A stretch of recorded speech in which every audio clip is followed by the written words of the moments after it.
The Cartier ring on her finger was supposed to be a promise. Instead, it was a price tag, betrayed on the eve of her wedding by the man who called her too massive to love. Clara did the unthinkable. She walked straight into the arms of Chicago's most ruthless mafia boss. The air inside the Vera Wang flagship boutique on Chicago's exclusive Oak Street smelled of vanilla, expensive champagne, and suffocating expectations. Clara Blake stood on the circular pedestal, staring at the three-way mirror. She was a size 20, a fact she had made peace with years ago, but the high society mafia circles of the city had not. In a world where the wives and daughters of syndicate bosses were expected to be size 0 trophies wrapped in Gucci and quiet submission, Clara was an anomaly. She had curves that couldn't be starved away, a soft, full face and a presence that took up space. Just a little tighter around the bodice, madam. The head seamstress murmured around a mouthful of pins, her fingers working frantically to adjust the custom ivory silk. Clara sighed, her breath hitching against the rigid boning of the corset. Please don't pull it any tighter, Beatrice. I need to be able to breathe during the vows. She was marrying Dominic Rossi, the ambitious golden boy underboss of the South Side Syndicate.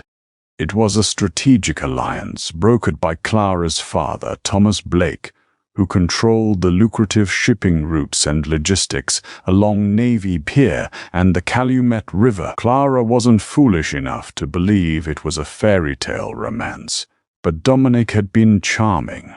He had brought her hydrangeas, taken her to private dinners at Alenia, and told her that her mind was her most beautiful asset. She had allowed herself to believe that maybe, just maybe, he saw past her weight.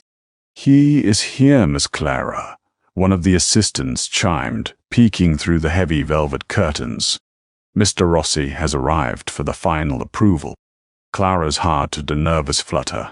She smoothed her hands over the heavy silk skirt. She knew she looked beautiful, but the lingering insecurity, the whispers she heard at gala dinners about the fat Blake girl, always clawed at her confidence. "Give me a moment alone," Clara asked the attendants. "I want to surprise him." The women bowed out of the fitting room, leaving Clara alone in the quiet luxury. She stepped off the pedestal, intending to walk out to the private viewing lounge. But as she approached the heavy velvet drape separating her from the corridor, she heard voices. Muffled, but unmistakable. It was Dominic, and a woman's voice, a familiar, breathless laugh that made the blood freeze in Clara's veins. It was her own cousin, Chloe. "You have to go in there, Dom," Chloe giggled, the sound wet and intimate. "Your bride is waiting to show off her tent." Clara stopped dead. Her hand hovered over the velvet fabric. "Don't remind me," Dominic's voice groaned, laced with a venomous disgust that Clara had never heard from him before. "I just had 2 shots of Patron in the car just to stomach looking at her. The seamstresses must be working miracles to fit all that into one dress." "You're awful," Chloe teased, though she didn't sound bothered. There was the distinct sound of lips meeting, a wet, sloppy kiss. "How are you going to manage the wedding night? You might get lost in there. Or crushed." "I'll turn off the lights and pretend it's you, baby," Dominic said, his voice dropping into a dark, cruel register. "I just have to survive a few months. Once the ring is on her pudgy finger, her father's shipping routes belong to my family. After that, I'll set her up in some estate in the suburbs and leave her to eat herself to death." "I'm marrying the ports, Chloe, not the pig." The word struck Clara like physical blows, a brutal, agonizing strike to her chest that knocked the wind out of her. Pig, tent, pretend it's you. Every insecurity, every fear she had ever harbored about her body, had just been weaponized by the man she was supposed to marry in 3 days. Her vision blurred with hot, angry tears. She looked down at the beautiful, incredibly expensive dress that suddenly felt like a straitjacket. He didn't love her. He didn't even respect her. She was just a massive, grotesque stepping stone to his empire.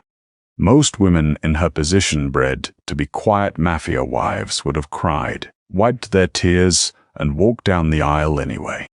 It was business, but Clara was her father's daughter. She threw the velvet curtains aside. Dominic and Chloe jumped apart. Chloe's lipstick was smeared across Dominic's jaw. He was wearing a custom Tom Ford suit, looking every bit the handsome mafia prince. But in that moment, to Clara, he looked like a rat. "Clara," Dominic stammered, his eyes widening as he took in her flushed, tear-streaked face. "How much of that did you—" "Enough," Clara said. Her voice didn't shake. The sorrow had instantly crystallized into a cold, terrifying rage. She reached for her left hand and forcefully yanked the 3-carat Cartier diamond engagement ring off her finger. It scraped her knuckle, but she didn't care. She threw it directly at his face.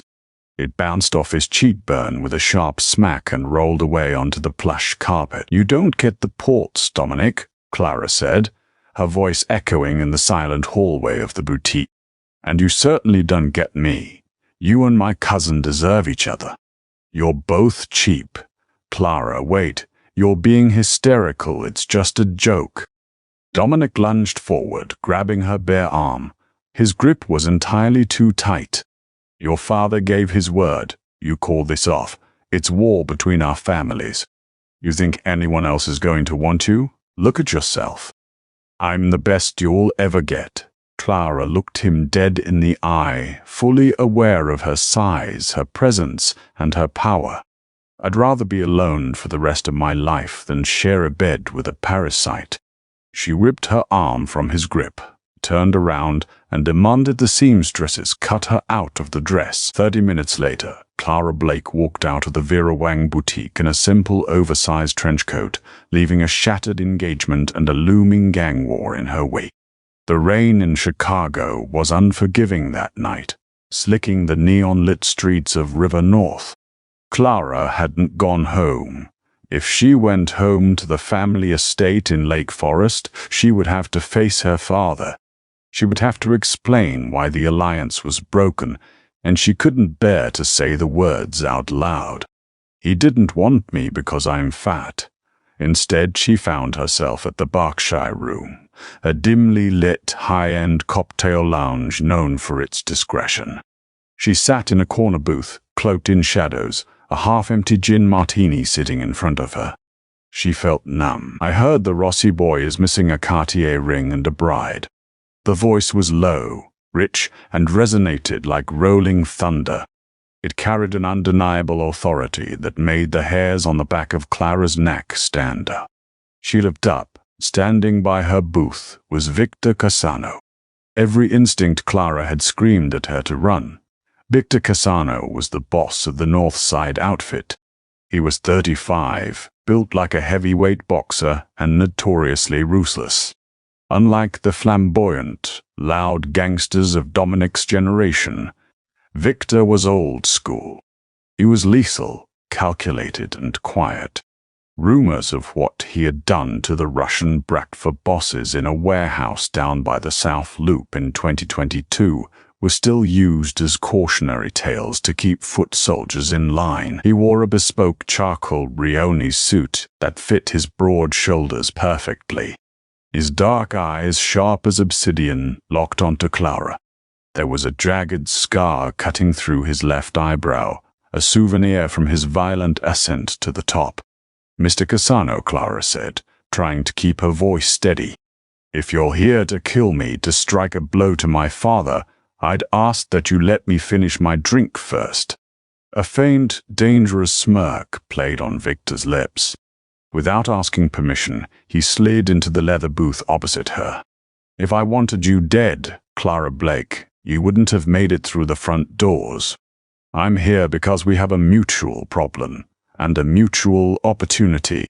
He signaled the bartender with a subtle nod, and within seconds, a glass of Macallan 25 was placed before him. "I don't do business for my father," Clara said, pulling her trench coat tighter around her body, suddenly self-conscious. Victor was a man who dated European supermodels. Being under his intense, unblinking scrutiny made her feel exposed. "I know. I'm not here to talk to your father. I'm here to talk to you." Victor took a slow sip of his scotch. "Word on the street is you publicly humiliated Dominic Rossi today. Called off the wedding. His father is furious. Your father is scrambling. Tomorrow they're going to try and force you back into that engagement to keep the peace." Clara gripped her glass, her knuckles turning white. "I'll never go back to him. I know you won't. You have too much fire for a rat like Dominic," Victor said, his gaze dropping briefly to her hands, then back to her eyes. "But your father needs an alliance to protect the ports.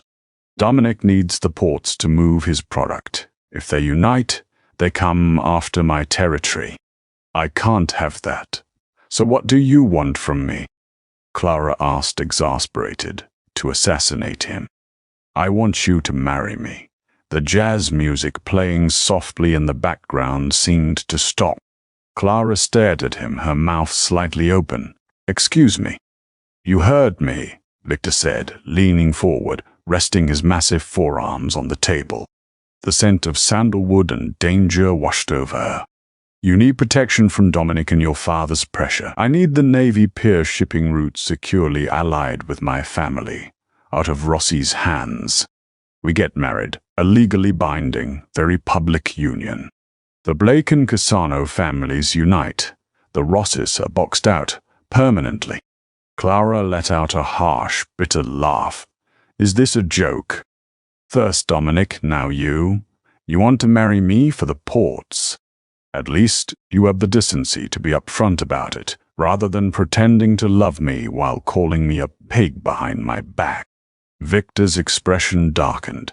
The temperature in the booth seemed to drop 10 degrees. "Is that what he called you?" Clara looked away, her cheeks burning with shame. "It doesn't matter." "It matters," Victor said, his voice dropping to a terrifyingly soft register. "Dominic is a shallow, weak boy who couldn't handle a real woman if you broke his jaw. I'm not Dominic." He reached across the table. His large, calloused hand covered hers. The warmth of his touch sent a jolt of electricity up her arm. He didn't recoil from the softness of her hand. His thumb gently stroked her knuckles. "Listen to me carefully, Clara," Victor said, his dark eyes burning into hers with an intensity that left her breathless. "This is a business arrangement, yes, but I do not mistreat what is mine. You will be my wife. You will wear my name. Anyone who speaks a word against you, who looks at you with anything less than absolute respect, will answer to me. I don't care about the number on the scale. I care about loyalty, brains, and a backbone. You stood up to a capo today and threw a ring in his face. That is the kind of woman I want ruling by my side." Clara swallowed hard. Nobody had ever spoken to her like this. Nobody had ever looked at her size and seen strength instead of a liability. "And if I say yes," she whispered, "then tomorrow morning we walk into the Rossi family compound together," Victor stated calmly, a wicked gleam in his eye. "We announce our engagement. We watch Dominic realize he just lost the ports, his pride, and the smartest woman in Chicago to his worst enemy." Clara looked down at Victor's hand, strong and unwavering over hers. She thought of Dominic's cruel laughter. She thought of the restrictive silk dress that tried to mold her into something she wasn't. Victor wasn't asking her to shrink. He was asking her to stand tall. "All right, Victor," Clara said, lifting her chin, a spark of dangerous resolve igniting in her chest. "Let's go ruin my ex-fiancé's life." The morning sun over the affluent suburb of Oakbrook did nothing to thaw the ice in Clara's veins. She sat in the back of Victor Cassano's armored Mercedes Maybach 6.8, watching the sprawling, manicured lawns of the Rossi family estate approach. The wrought iron gates, adorned with the Rossi family crest, swung open, granting them entry into the belly of the beast. Clara wore a tailored emerald green trench coat over a sleek black wrap dress that hugged her curves. She had spent her entire life attempting to camouflage her size in muted colors and draped fabrics, desperate to minimize the space she occupied. Today, she wanted them to see her. She wanted Dominic to look at the woman he had called a pig and recognize the architect of his destruction. "Nervous?" Victor asked. His voice was a low rumble over the purr of the Maybach's engine. He sat beside her, exuding the terrifying calm. He wore a navy blue Brioni suit, a platinum Rolex day date glinting on his thick wrist. "Not anymore," Clara replied, turning her gaze to him. "I spent my whole life being afraid of not being enough for these people. Turns out I'm too much for them, and I'm perfectly fine with that." Victor's mouth curved into a dangerous, approving smile.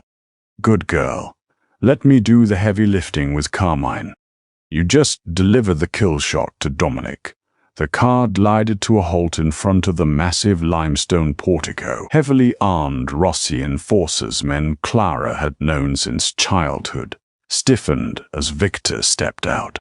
To see the boss of the Northside outfit on Southside territory without a brokered sit-down was unheard of. To see him walk around to the other side of the car and offer his hand to Dominic Rossi's runaway bride was a declaration of war. Clara took Victor's hand. His grip was an anchor, heavy and grounding. Together they walked up the grand staircase. Inside the opulent foyer, chaos was already brewing. Clara's father, Thomas Blake, stood near the grand piano, red-faced and shouting at Carmine Rossi, the aging, ruthless patriarch of the South Side. Dominic stood off to the side, looking pale and hungover, a glass of bourbon trembling slightly in his hand. Chloe was nowhere to be seen, likely discarded the moment she stopped being convenient. "I don't care what she said, Thomas," Carmine roared, slamming a fist onto a marble console table. "The wedding happened Saturday. We have millions tied up in the Calumet River expansion. You will find that ungrateful, fat cow of a daughter, and you will drag her to the altar, or I will take the ports by force." "You won't be taking anything, Carmine," a voice boomed from the doorway. The silence that followed was deafening. Every head snapped toward the entrance. Thomas Blake dropped his cigar. Carmine's hand crept instinctively toward the holster hidden beneath his blazer. Dominic's jaw went slack, the glass of bourbon slipping from his fingers to shatter over the Persian rug. "Clara," Thomas gasped, taking a step toward his daughter, before his eyes darted to the man standing possessively at her side. "Victor Cassano, what is the meaning of this?" "It means your daughter has upgraded, Thomas," Victor said smoothly, leading Clara into the center of the room. He didn't break eye contact with Carmine. "And it means the South Side's monopoly on the waterfront is officially dead." Dominic stepped forward, his face twisting into an ugly sneer. He looked at Clara, then at Victor, letting out a hollow, mocking laugh. "You've got to be kidding me. Cassano, you're pulling a stunt with her. What, did you lose a bet? Or are you just that desperate for the shipping routes that you'd scrape the bottom of the barrel to take my leftovers?" Victor didn't raise his voice. He didn't even pull a weapon. He simply closed the distance between himself and Dominic in 3 long, predatory strides. Before Dominic's bodyguards could twitch, Victor's massive hand clamped around Dominic's throat, lifting the younger man an inch off the floor. "Say another word about my fiancé," Victor whispered, his voice vibrating with lethal intent, "and I will tear your tongue out of your head and feed it to the stray dogs in the loop. Nod if you understand me, little boy." Dominic clawed frantically at Victor's wrist, his face turning a mottled purple. He gave a jerky, terrified nod. Victor released him, letting the underboss collapse onto the shattered glass, gasping for air. "Victor, are you out of your mind?" Carmine bellowed, drawing his weapon. In a flash, Victor's men, who had quietly filtered into the room, drew their custom Glock 19s. A deadly standoff materialized in Dominic's childhood living room. "Put the gun away, Carmine," Clara said. Her voice cut through the tension, clear, loud, and utterly devoid of fear. She walked past the armed men, stepped right up to the mahogany coffee table, and retrieved a thick manila folder from her designer tote bag. She tossed it onto the table. "My father and I had a long talk this morning before we arrived," Clara lied seamlessly, though she had practically forced her father's hand in the Maybach 30 minutes prior by explaining the alternative was a bloodbath he couldn't win. "The Blake family is dissolving our tentative alliance with the Rossi syndicate, effective immediately." Clara looked directly down at Dominic, who was still coughing on the floor. "To make it perfectly clear what you lost, because you couldn't keep your mouth shut in a bridal boutique," Clara said, her tone dripping with ice. "Let's review the new reality of Chicago's logistics." Carmine stared at the printed documents Clara laid out, the color draining from his face. "Thomas, you can't allow this. She's giving him the keys to the kingdom." "I'm giving it to a man who respects our family," Clara corrected sharply. "A man who doesn't kiss my cousin in a dressing room while laughing about how much he despises my body. You wanted a business deal, Dominic. Consider yourself bankrupt."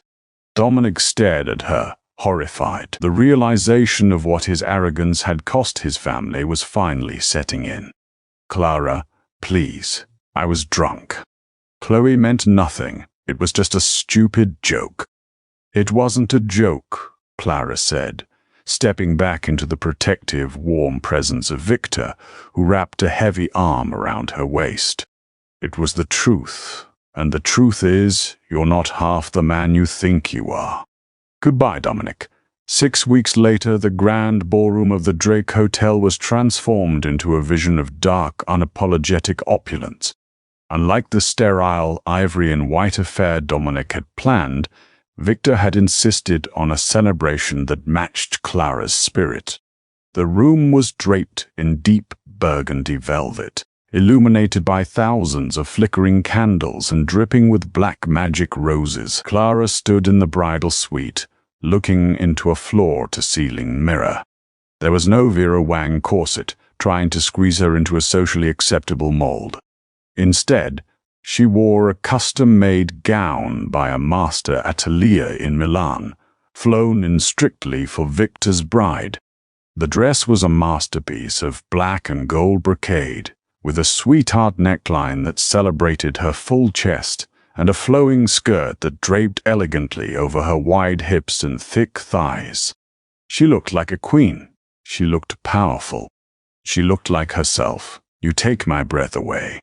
Clara smiled, watching Victor step into the room through the reflection in the mirror.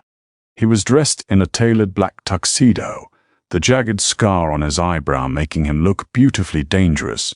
"Is it too much?" she asked, a brief, fleeting echo of her old insecurities surfacing. Victor walked up behind her, wrapping his arms around her waist and pulling her back flush against his solid chest. He kissed the sensitive skin just below her ear, sending a shiver down her spine. "There is no such thing as too much when it comes to you, Mia Regina. You are exactly as you are meant to be." Their marriage, born of a ruthless business transaction, had blossomed into something profoundly real over the past month. Victor had systematically dismantled the Rossi family's operations, true to his word. But more importantly, he had systematically dismantled the walls around Clara's heart. He didn't just tolerate her body, he worshipped it. Behind closed doors, there were no crude jokes, no subtle hints about dieting, only a fierce, consuming passion that left Clara breathless and entirely cherished. "Speaking of too much," Victor murmured, turning her around to face him, "I have a wedding gift for you. Call it a twist to our celebration." Clara arched an eyebrow. "You already gave me a black diamond necklace, Victor. What more could you possibly have done?" I brought you a rat." Victor gestured to his Capoligaim, who was standing quietly by the door. The man opened it, and two enforcers dragged a bruised, disheveled figure into the suite. It was Dominic Rossy. He was missing his expensive Tom Ford suit, now wearing a stained, ripped dress shirt. His face was bruised, his arrogant swagger entirely obliterated. Behind him, trembling in a cheap cocktail dress, was Chloe. Clara's eyes widened. "Victor, what is this?" "A week ago, Dominic attempted to hijack 3 of our shipping containers at O'Hare," Victor explained, his voice cold and analytical. "He thought if he could disrupt the pharmaceutical shipments, the Italian families in New York would lose faith in our new alliance. He failed, of course. My men intercepted him. I thought it only fitting that you decide his punishment before we say our vows." Dominic fell to his knees, his hands bound by zip ties. He looked up at Clara, tears streaming down his bruised face. "Clara, please, I'm begging you. He's going to kill me. He's going to ruin my father. We have nothing left," Chloe sobbed hysterically. "Clara, I'm sorry. He manipulated me. I didn't want to hurt you." Clara looked at the 2 people who had broken her heart and shattered her self-esteem. For years she would have done anything for their approval. She would have starved herself, shrunk herself, and stayed quiet just to be accepted into their polished, shallow world. Now, looking at them, she felt absolutely nothing. No anger, no sorrow. Just the cold, clinical indifference of a woman who had ascended to a throne they couldn't even reach. "Let them go," Clara said. Dominic blinked, stunned.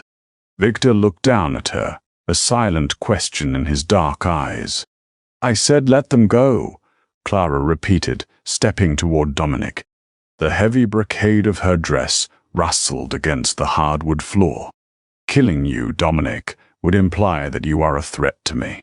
You aren't. You are a bankrupt, pathetic man who has to live the rest of his life knowing that the woman he called a pig is the reason his family no longer has a seat at the table in this city."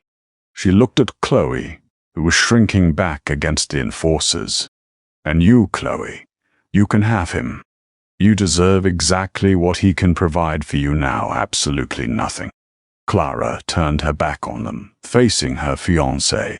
"Get them out of my hotel, Victor. I have a wedding to attend, and they are ruining the aesthetic." A slow, terrifyingly proud smile spread across Victor's face. He nodded to his men. "You heard my wife. Throw them out. If I see either of them in Chicago after tonight, they go into the Calumet River." As Dominic and Chloe were dragged out, sobbing and broken, the heavy oak doors closed, leaving Clara and Victor alone once more in the quiet luxury of the suite. "You are a terrifying woman, Clara Cassano," Victor murmured, taking her hands and kissing her knuckles, right where the Cartier ring used to sit, now replaced by a massive, flawless black diamond. "I learned from the best," she whispered, stepping into his embrace. She wasn't a delicate Mafia princess. She wasn't a shrinking violet. She was massive, she was powerful, and she was the queen of Chicago's underworld. And as the orchestral music began to swell from the ballroom below, Clara knew one thing for certain: she would never, ever make herself small for anyone again. If you love this story of Clara taking back her power and claiming her throne, don't forget to like this video. Who do you think got the better revenge, Clara with her business moves, or Victor with his ruthless loyalty? Let us know in the comments below. Hit that share button with your fellow Mafia romance fans and subscribe for more thrilling, dramatic stories every single week.